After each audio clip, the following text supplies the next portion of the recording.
روایت استقامت و شکوه.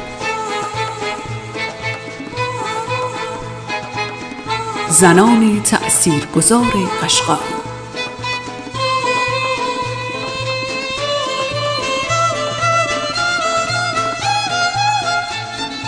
در گذر تاریخ زنان قشقایی با شجاعت و درایت دوشادوش مردان ایستادند، با صبر و اراده‌ای که در دل کوه‌ها و دشت‌ها طنین انداز شده است. برخی مادرانی فداکار، برخی سیاستمدارانی جسور و برخی دیگر حافظان فرهنگ و هنر ایل بودند.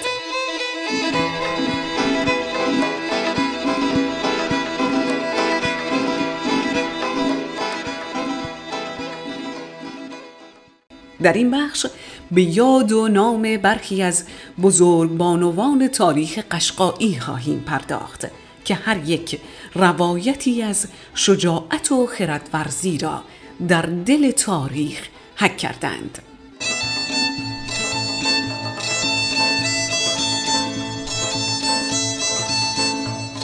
زنان تأثیرگذار در عرصه سیاست و اجتماع. خدیجه بیبی کشکلی دختر حاج عبدالله کشکلی و همسر صولت‌الدوله قشقایی از بانوان برجسته ایل بود که در دوران مبارزه همسرش با نیروهای بریتانیایی و حکومت رضاشاه نقشی کلیدی ایفا کرد. پس از تبعید صولت‌الدوله مدیریت ایل را بر عهده گرفت و در برابر فشار حکومت پهلوی ایستادگی کرد.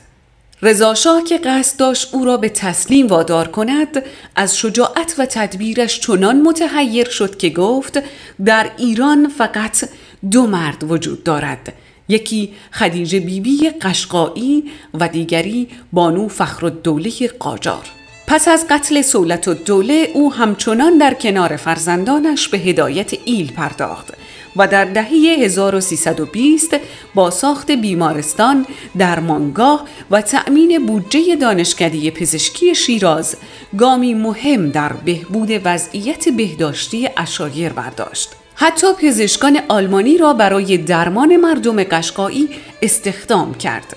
او سالهایی را در تبعید گذراند، اما پس از انقلاب 1357 به ایران بازگشت و تا پایان عمر نماد سیاستمداری و استقامت باقی ماند.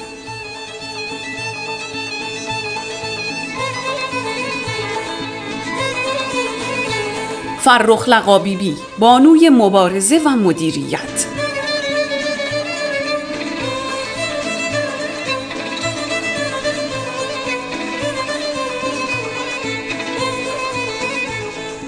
فرخ لقا بیبی دختر صولت‌الدوله و همسر سهراب خان بهادری از کودکی در کنار پدرش با مفاهیم مبارزه و سیاست آشنا شد و پس از کودتای 28 مرداد 1332 در مدیریت امور قشقایی ها نقشی حیاتی ایفا کرد و با ارسال گزارش ها و شکایات رسمی از حقوق قشقایی ها دفاع کرد و حتی در مسائل اجتماعی شهر شیراز نیز تأثیرگذار بود. یکی از اقدامات مهم او حمایت از زنان شیراز بود که علیه افزایش قیمت برق اعتراض کرده بودند. این اقدام چنان گسترده شد که مهدی فرخ، استاندار وقت فارس، در گزارشی به شاه اشاره کرد که در فارس دو فرخ وجود دارد، یکی من و یکی فرخ قشقایی و باید فقط یک فرخ بماند. فرخ لقا بیبی تا پایان عمر در کنار ایل و خانواده خود ماند و همچنان به عنوان نماد مقاومت زنان قشقایی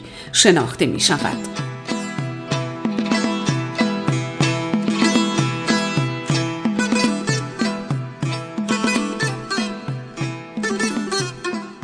زنان مدیر و رهبران طوایف در تاریخ ایل قشقایی.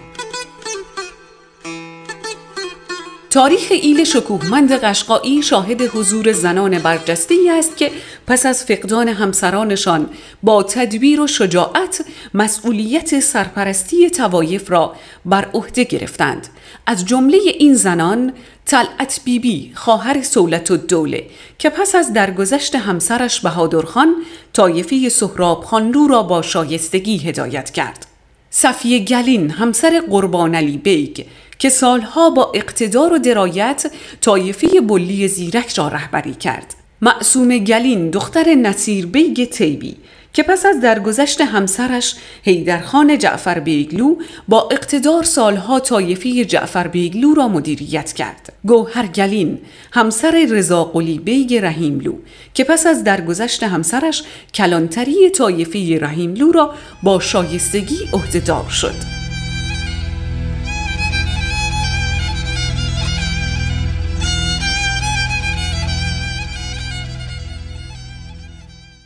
مادران نمونه و فداکار قشقایی.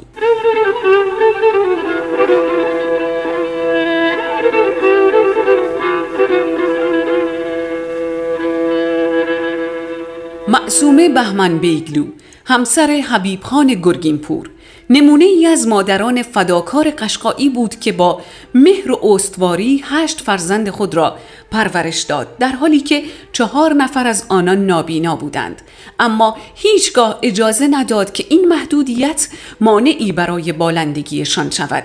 فرزندانش به ویژه فرود و فرهاد در عرصه موسیقی قشقایی تأثیر بسزایی داشتند و نام قشقایی را جاودانه کردند. معصومه بیبی با صبوری و محبت به عنوان نمادی از مهر مادری در تاریخ قشقایی شناخته می شود.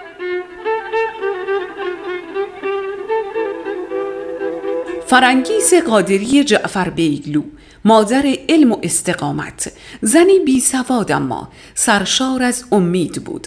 با عشق و تلاش 8 پسر و 2 دخترش را به مسیر علم و پیشرفت هدایت کرد. ثمره فداکاری هایش 3 پزشک فوق تخصص، 1 پزشک عمومی، 1 داروساز، 1 کارشناس درمان و 3 مهندس شد که هر یک در جامعه تأثیر بسزایی داشتند.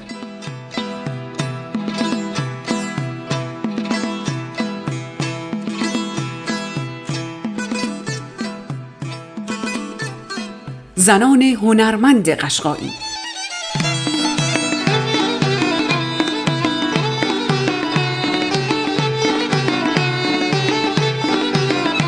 پاسداران فرهنگ و موسیقی. با وجود محدودیت‌هایی که در ایل برای فعالیت‌های هنری وجود داشت، بانوانی جسور توانستند ساختارها را بشکنند و بر عرصه هنر مسلط شوند. آنان با هنرمندی بی‌نظیر خود فرهنگ و موسیقی قشقایی را زنده نگه داشتند. از جمله این بانوان میتوان به هوا، ماه پرویز، زینت، آفتاب، شهین جهانگیری، پروین بهمنی و بسیاری دیگر اشاره کرد. غنیمت اژدری، مدافع محیط زیست و حقوق عشایر.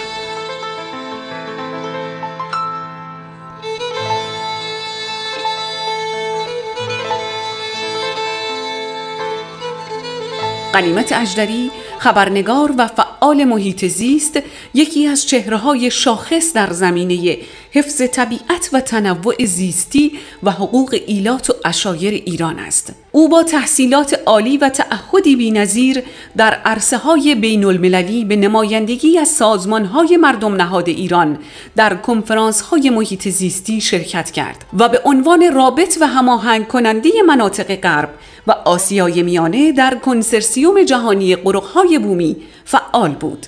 زنان قشقایی، از مادرانی که در سایه محبت و فداکاری فرزندانی مؤثر و فرهیخته پرورش دادند، تا زنانی که در میدانهای سیاست، فرهنگ و مقاومت با شجاعت و خردمندی خود تأثیرات شایانی در تاریخ گذاشتند، همواره نماد استقامت و خردورزی بودند. آنان نشان دادند که نقش زنان در تاریخ نه تنها محدود به امور خانواده، بلکه در عرصه‌های بزرگتر نیز می‌توانند مسیر یک ملت و روند تاریخ را تغییر دهند.